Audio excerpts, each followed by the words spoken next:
Hello साथियों, नमस्कार। Welcome to जीचर्स। मैं हूं वरुण। भारत ने हाल ही में K4 न्यूक्लियर सक्षम बैलिस्टिक मिसाइल का सफल परीक्षण किया है, जो सीधे तौर पर भारत के लिए एक गेम चेंजर है। K4 मिसाइल का हालिया सफल परीक्षण सिर्फ एक सैन्य उपलब्धि नहीं है, बल्कि ये भारत के डिफेंस सिस्टम के एक नए युग की शुरुआत है। ये न केवल भारत की न्यूक्लियर डिफेंस को मजबूत करता है, बल्कि हमारी सेकेंड स्ट्राइक कैपेबिलिटी को इतना ताकतवर बना देता है कि कोई भी दुश्मन अब सीधे हमला करने से पहले 100 बार सोचेगा। भारत का डिफेंस सिस्टम अब पूरी तरह से संतुलित हो चुका है। हमारे पास जमीन से अग्नि मिसाइलें हैं, हवा में सुखोई और राफेल जैसे लड़ाकू विमान हैं, और अब समुद्र में K4 जैसी ताकतवर मिसाइलें हैं। K4 मिसाइल समुद्र के नीचे से लॉन्च की जा सकती है। अब सोचिए, दुश्मन को जमीन से आने वाली मिसाइल का तो डर होता ही है, हवा में फाइटर जेट्स की ताकत का भी अंदाजा होता है, लेकिन समुद्र के अंदर छुपी एक खामोश मौत से कैसे बचेंगे?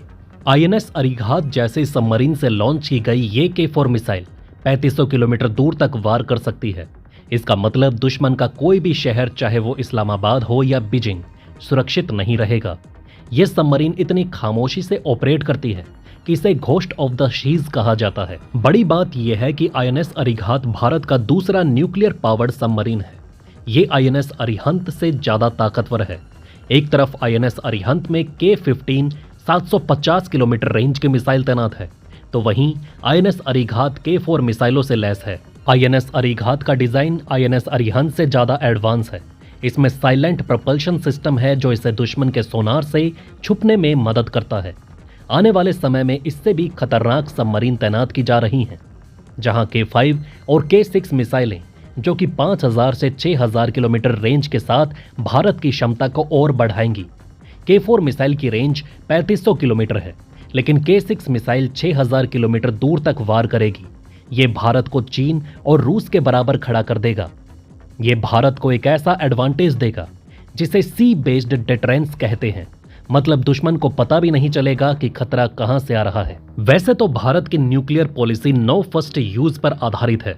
इसका मतलब हम पहले अटैक नहीं करेंगे, लेकिन अगर दुश्मन हमला करता है तो K4 जैसे हथियार हमारी सेकेंड स्ट्राइक कैपेबिलिटी को मजबूत करते हैं। ये सबमरीन के अंदर छिपकर दुश्मन पर ऐसा जवाबी हमला कर सकता है कि उनके पास रिएक्ट करने का समय भी ना बचे। पूरी दुनिया में सिर्फ 5 देश, अमेरिका, रूस, चीन, फ्रांस और भारत ऐसी क्षमता रखते हैं। ये भारत को एक डिफेंस सुपर पावर के रूप में स्थापित करता है।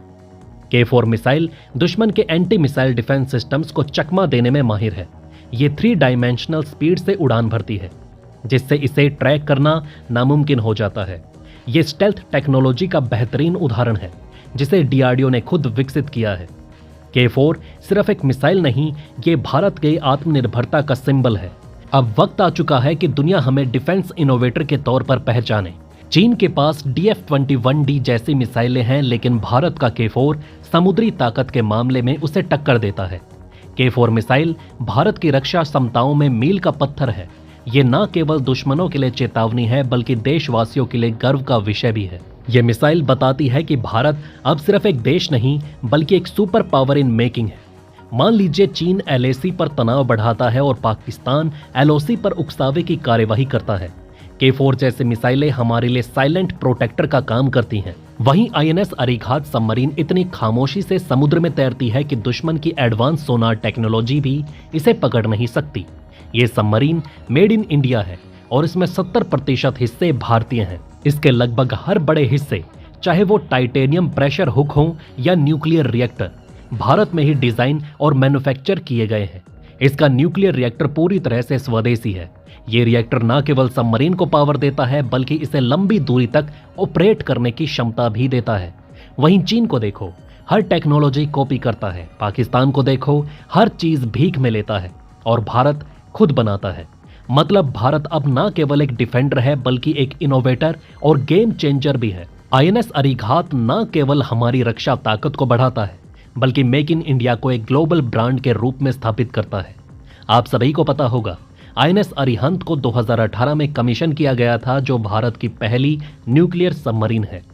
वही INS अरिघात को अगस्त 2024 में कमीशन किया गया, जो ज्यादा पावरफुल और एडवांस है। लेकिन इन दोनों से भी ज्यादा खतरनाक एक तीसरा सबमरीन 2025 में कमीशन किया जाएगा, जो भारत की न्यूक्लियर ट्रायड को और मजबूत करेगा। 7,000 टन वजनी INS अरिधमान 2025 में कमीशन होगी। ये INS अरिहंत और INS अरिघात से ज्यादा मिसाइल ले जाने में सक्षम होगी। इस पूरी डेवलपमेंट के लिए ATV प्रोजेक्ट पर काम किया जा रहा है। INS अरिघात भारत के एडवांस टेक्नोलॉजी वेसल प्रोजेक्ट का ही हिस्सा है। ये प्रोजेक्ट इतना सीक्रेट है कि इसके बारे में बहुत कम जानकारी पब्लिक डोमेन में है। ATV प्रोजेक्ट के तहत अब 13,500 टन वजनी सबमरीन बनाने पर विचार किया जा रहा है, जिसमें 190 megawatt pressurised light water reactor होंगे, जबकि वर्तमान में 83 मेगावाट वाले न्यूक्लियर रिएक्टर मौजूद होते हैं। आपका सवाल होगा कि सबमरीन के मामले में चीन और अमेरिका भारत से कितने आगे हैं। तो चीन के पास 6 जिन क्लास SSBNS हैं, जो 10,000 किलोमीटर रेंज वाली JL-3 मिसाइलों से लैस हैं। इसके अलावा उनके पास 6 न्यूक्लियर पावर्ड अटैक सबमरीन भी है। लेकिन ध्यान दें, चीन की टेक्नोलॉजी ज्यादातर चोरी और कॉपी की हुई है। उनकी सबमरीन की साइलेंस टेक्नोलॉजी इतनी एडवांस नहीं है जितनी भारत की। चीन की जिन क्लास सबमरीन अब हिंद महासागर में ऑपरेट करती हैं, तो भारतीय सोनार आसानी से उसे ट्रैक कर लेता है। वहीं अमेरिका के पास 14 ओहायो क्लास SSBNS हैं और 53 SSNS हैं। ये बड़े और एडवांस हैं। भारत की ओहायो क्लास सबमरीन की लागत भारत की अरिघात से 10 गुना ज्यादा है, लेकिन भारत की सबमरीन की स्टेल्थ कैपेबिलिटीज उन्हें टक्कर देती हैं। INS अरिहंत और INS अरिघात भले ही अमेरिका, चीन और रूस की SSBNS के मुकाबले साइज में आधे हैं, लेकिन इनकी स्ट्रेटेजिक वैल्यू इतनी बड़ी है कि दुश्मन अब हर कदम फूक फूक कर रखेगा। तो चलिए फिर मिलते हैं एक और नई अपडेट के साथ। वीडियो को लाइक करके चैनल को सब्सक्राइब जरूर करें। धन्यवाद।